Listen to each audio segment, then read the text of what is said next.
You are listening to KAZI Austin. Welcome to ZUMBI, a monthly conversation with artists, activists, and scholars whose work is influenced by the richness of Black life in Austin and around the world. Your host is writer and community curator Stephanie L. Lang.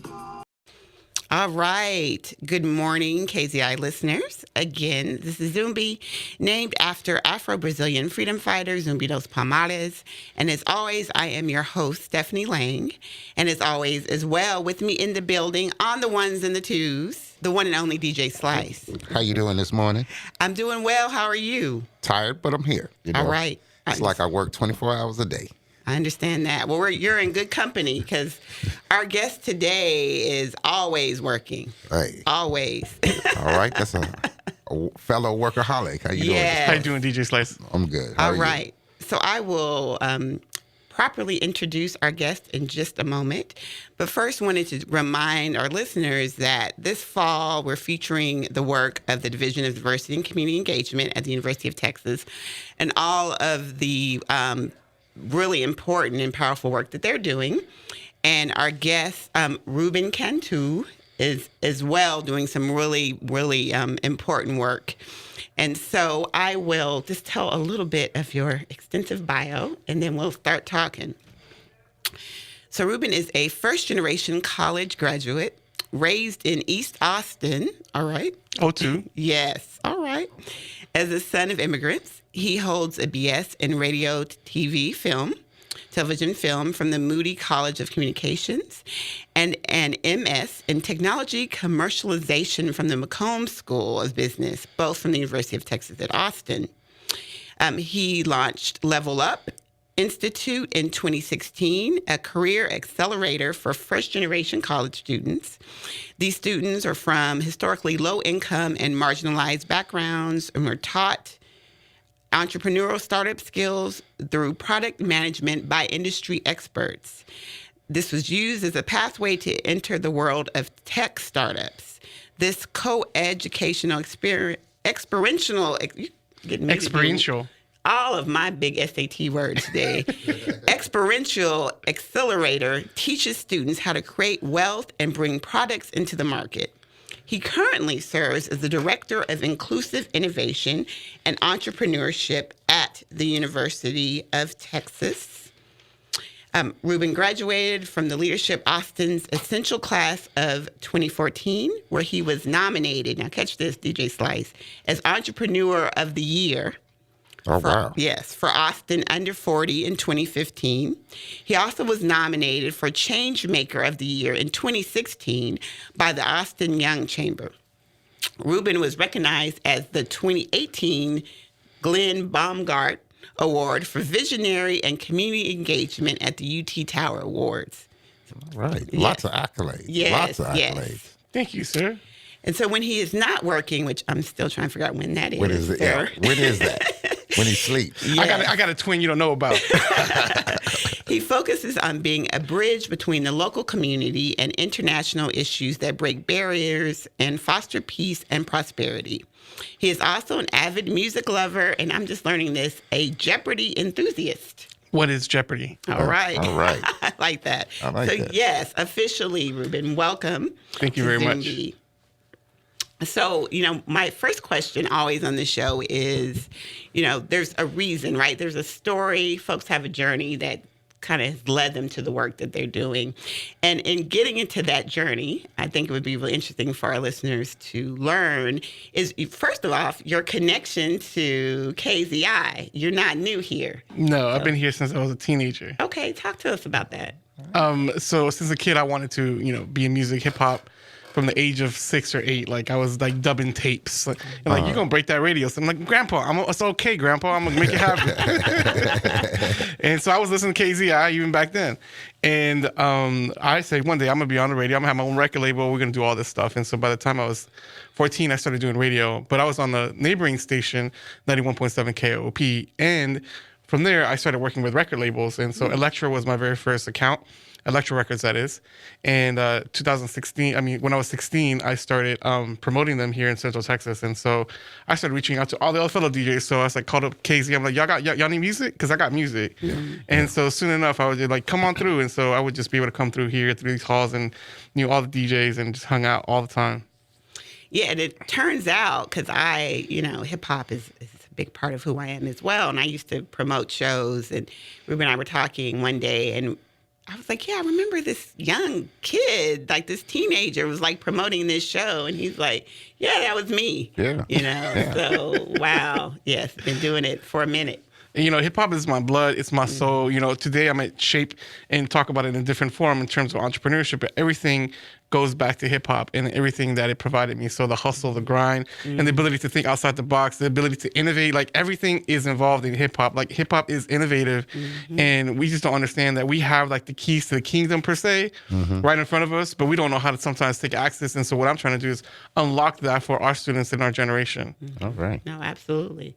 So let's talk more about your journey. We talked about, growing up in East Austin, your parents immigrants, what your passion for hip hop and music in general, how did those experiences lend itself to the work that you're doing now? If you'd have asked me even like 2 years ago if I would have come back to UT and started teaching there, I would have been like, no, I'm good. I'm going to do other things.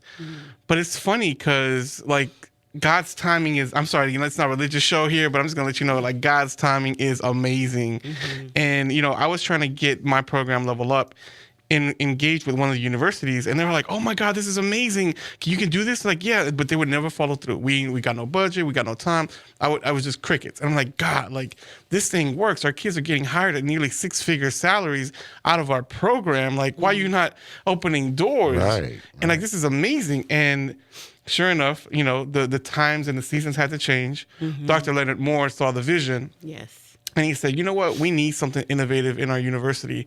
Why don't you come in here and help us out? It's like, I will do it under one guise. Obviously, we negotiated. He always talk about we ate some hamburgers over at Dan's. But we talked about this ability to think outside the box. I said, what else do you want? I said, I need you to allow me to take in kids from the block. Oh, you mean like, ACC and St. Louis? Like, yes. But I'm actually talking about college dropouts. Like, what you want to do? What? Why you want to do that? I said, because I can find the diamonds in the rough. And if you give me an opportunity and let UT create a platform for this, it'll be more transformative than anything you ever do, because not everyone is lucky enough, like me, to get into the University of Texas. But that don't mean they're not smart. That don't mean they're not hungry. They just need an opportunity. So if you give me that opportunity, we'll go ahead and make it happen. It's like, how many are you going to take in? I'm like, I don't know. We'll start with a few, I was like, you sure it's going to work? I'm like, look, if it doesn't work, you can let me go. I was like, well, I guess you feel real confident about this. Let's give it a shot. And so all that being said is, what drew me to this work is this. Trayvon happened 13, Tamir, Michael Brown 15. The list goes on. David Joseph, all this stuff, right? Now, I grew up in 0221. Like I live right by Givens, right? So my whole experience from the age of like 8 is in a black context, right? And so the journey, the struggles, I'm right next door, right? And so for me to be seeing these things happen in our country and then realize, well, you know what? It is what it is. It's a repetition of like Emmett Till, Rodney King, etc. I'm like, I'm not going to bring my children into this world with that kind of reality. I'm going to do everything I can to say, son, daughter, I did everything I could to make sure we address these issues head on. And I realized, as much as we want to protest, as much as we want to fight and change laws, we need to understand context and systems, because at the end of the day, policies are shaped and formed by the people who have money, period. Wow, he said it. He said it. Like, they just get straight, like the elephant in the room. Who influences the policy? It's corporations. Well, how do you even get to that point? Well, we know that lobbyists are and funded by corporations. Corporations are ultimately funded by and led by the board of directors and the CEO, and that's led by investors in backing them. And so I realized, okay, so the reality is this is a generational shift. And then I started looking up the Fortune 500. Get this. Out of the Fortune 500 in the United States of America, best country in the world, right? You can say that. 12 people of color, and some are women. That's it. 500, you got 12. And I think you got like 2 Latinos in there. Now, I'm not mad at any of them being there. I'm like, but that's not representative of the entire country. We need some more diversity up in this piece. Right. So I said, you know what? I'm going to continue supporting the march. I'm going to continue supporting the protest. But what we really need to do is start thinking on a systems level, and we need to start placing our students not only with change your mindset with the ability to start thinking beyond and thinking on an executive level, but be able to build those inroads so that our community can truly have ownership and equity. A lot of people ask, what does inclusive innovation mean? Right. I was like, that's just a fancy word. It's like, no. Innovation is a collision of ideas and people. But you can't truly be innovative, check this out, if you don't have everyone at the table. How are you going to have the best ideas when you're excluding half of the population off the table, right? And you're creating products and services for people, and you don't even live in their neighborhoods. You don't understand their context, right? You understand secondhand, third hand from what's really going on in the block. And so what we're trying to do is go straight back to the block, take in low-income, first-generation, underrepresented students, teach them the game over a year, and then place them inside of tech companies where they would normally never been able to get out there on their own. And soon through product management, which is the fastest way for you to become a CEO one day today, is we get them to be able to have that opportunity to create wealth, to stay in their communities, and ultimately one day start their own companies. Because right now we can try to fight policies through gentrification and like go to the county, like our taxes are too high.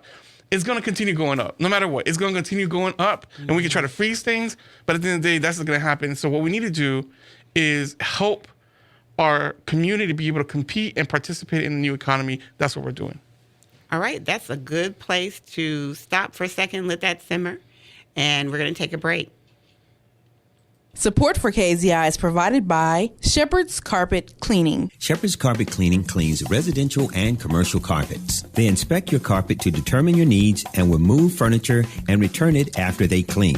They also clean tile and grout, upholstery, and dryer vents. Shepherd's is fully insured and bonded, and they use biodegradable carpet cleaning products. For more information, 512-317-4846 or shepherdscarpetcare.com.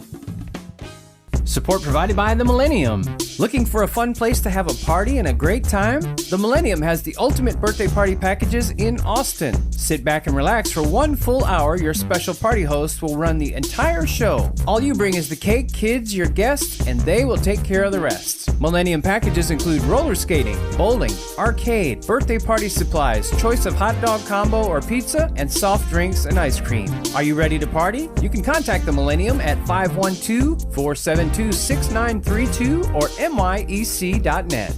Join Johnny Garrett first Saturdays of the month, 9 a.m. until 12 noon, with the classic old school show right here on the Voice of Austin, KAZI 88.7 FM. If your radio's not tuned into KAZI, then, well, your radio really isn't on.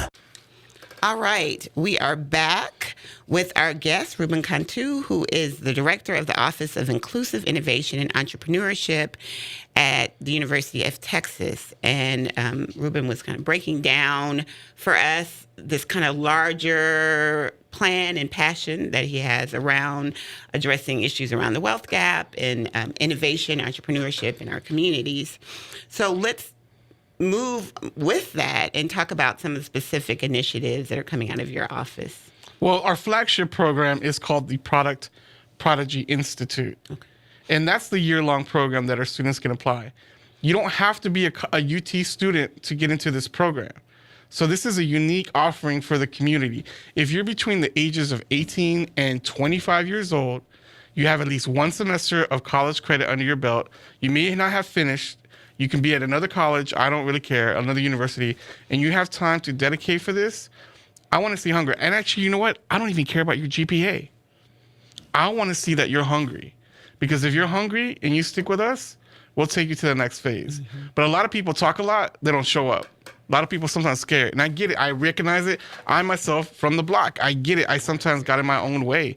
But the reality is that we need to create pathways and possibility our students becoming something they can't see. You know how the phrase says, you can't be what you can't see? Right. We're trying to show it to them, like, look, touch us. Like right here, I bring executives and CEOs to talk to them directly. They're like, what? You run this company? You run that company? Like, yeah. So if you want to, you're interested in applying to that program, or if you know a youth that should be applying to this program, we could give them the website in a second. Deadline is November 15th for the start of January. They'll go through it for a whole year, spring and fall. In the summer, they'll have an internship, and then the following year, next summer, they'll have an internship. Through that, we're building a certificate program at UT so that they can graduate with an associate's in product management. And so what that means is now they're able to transition into that tech world where normally instead of just coming in, answering the phone, they're actually building products. Right. So that's a whole game changer right there. We take them to Silicon Valley, we get them access to South by Southwest, and like they get to create their own like a version of Shark Tank. So they invite the whole community out to be able to showcase, and we're gonna show out and show up on November 24th, and we invite people to UT. We'll put the details like that on our website, so you can see what our students are actually doing. Right. So that's our flagship program. One thing about that program is that for every young man we accept in, we have to accept a young woman. Yes. So we're really trying to be parity in that because we don't have enough women in our tech community, and it's showing. Second program, speaking of that, is a brand new program that we're really excited and passionate about. It's along the same lines. It's a sister program. It's called WIELD Texas. It stands for the Women's Initiative on Entrepreneurship and Leadership Development. And the whole purpose of that is when you look at the landscape of who gets funded, women of color are behind the line, are at the end of the line. Yes. And especially if they even identify the non-binary space even further back. So women and then women of color and then non-binary, they're like, if you just add it up, they're the ones that get funded the least, and they're the ones that have the hardest time getting promoted in executive roles. Right. That's not okay, because chances are I'm going to have a daughter one day. She's going to be a color. No, she's going to be a boss. Yeah. So right. Our vision with that is a 3-year fellowship. They get mentorship just like the first program, and internship opportunities, the custom curriculum, and we're looking at getting them seed funding so they can actually help have money to get their ideas off the ground. Our vision for this program is to see if we can actually help them get into executive level roles of VP or higher within 10 years after graduating University of Texas. Imagine seeing women executives running the city. That's what we're looking at. And not just the city, but wherever they want to go in life. We want to create that opportunity, and that launches in January. Applications are due November 15th. You can find it on our website, and that's exciting. And I'll tell you about the third one in a second. Sure, and you've assembled an amazing advisory board. We'll talk about that. Yeah, so the advisory board is really a culmination of like 10 years or more of working in the community and finding amazing role model executives who in their own right have so much to give back, and through my social capital I was able to call them up and say, hey, this is what we're doing, do you want to play ball? And they said, for you, Ruben, we're in. So we have about 30 to 35 women who are serving as advisors and helping shape this program. So it's not just Rubén Cantú. I got the whole city behind me, you know what I'm saying? And so it's powerful because the ideas are vetted and the ideas are influenced so that we are putting women at the center and women at the core of what we're building. Absolutely. And it's really been exciting for me to see this idea of, we have some of us, myself included, had this really static idea of what being an entrepreneur was and even engaging with corporate America. And for some of it, that's not our journey, right? But, the way that you kind of make this accessible and open this up to folks to kind of, you imagine what you want this to be like for you. And, a lot of the advisors that you have, they're doing all kind of different things. There are folks that are doing community work. I mean, Delia Garcia, first Latina council member and first mayor pro tem, she's on it. I mean, we have people who started big companies who've exited. We have the special advisor to the chancellor of the UT system on board. We have the head of the Asian Chamber of Commerce. I mean, the list goes on. It's some heavy hitting women on this. And the cool thing about it is if you want to learn more about the program and what we're doing, you can actually attend our women's conference that we're having on November 23rd. We're actually having it at UT at Rolling Hall. And you can get information on our website. The conference is called Work Glow Slay. That's spelled WERKGLOSLAY.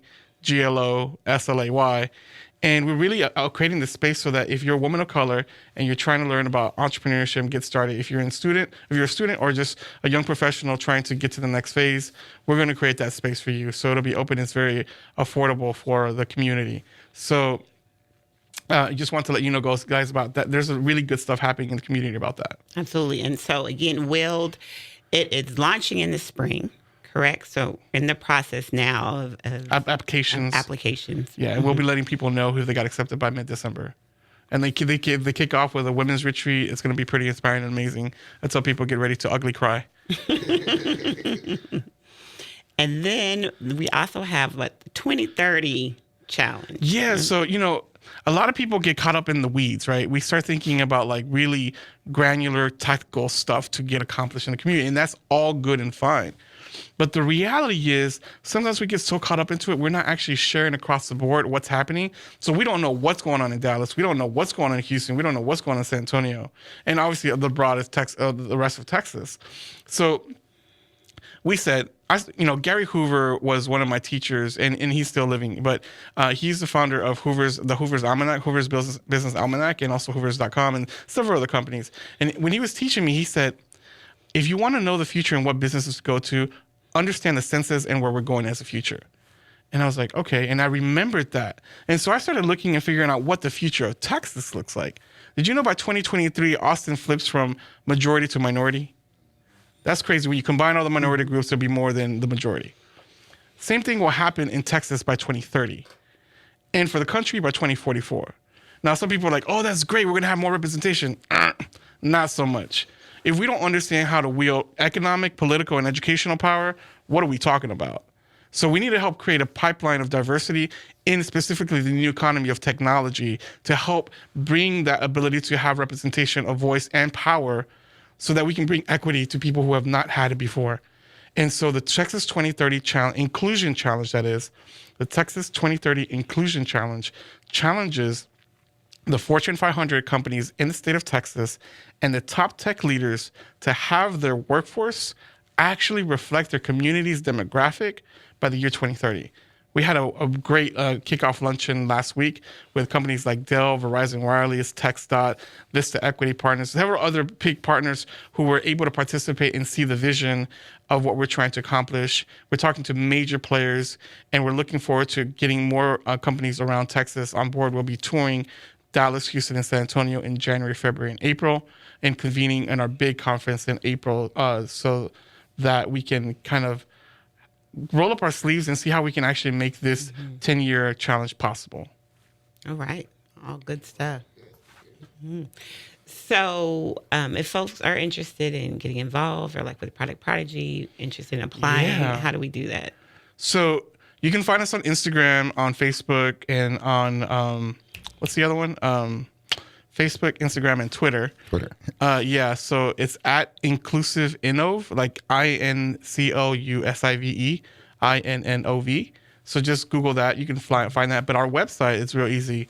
It's diversity.utexas.edu/innovation. Everything's on the website. You can apply there. You can find out more about our programs. I'll give you the website again.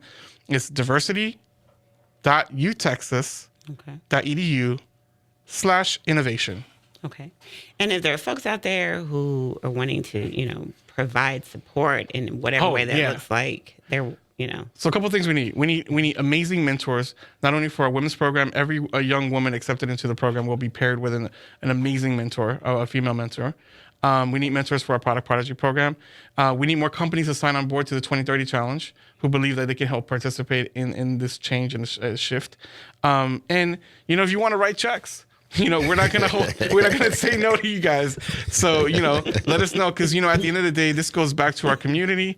It goes back to helping change the landscape of what East Austin really is. I grew up in East Austin, as we talked about, and when I look at it, I'm thinking to myself, will we be able to move fast enough and in time to save our community? Now they say that the new East Austin is east of 130. Mm-hmm. So I just start thinking about how the future of Austin is going to be, and if we don't start moving fast enough, what that looks like. Right. And DJ Slice and I have had those conversations many times. Many times. Yeah. What are the factors involved in addressing what's here now. So I've been criticized, and I say that people are like, it's not the individual, it's the system that's keeping us down. I said, you're totally correct. But it's actually both. We need to be able to provide and create that possibility within our youth to even believe that they can do it, and create an environment around them that is continually nurturing and supporting them to believe they can dream bigger, and support them in the best way we can to those dreams. We may not be able to give them everything, but we can give them the best that we can. We might be able to create our possibilities so that they can go launch and do bigger things. Mm-hmm. So it starts at home, it starts at the church, it starts in the community.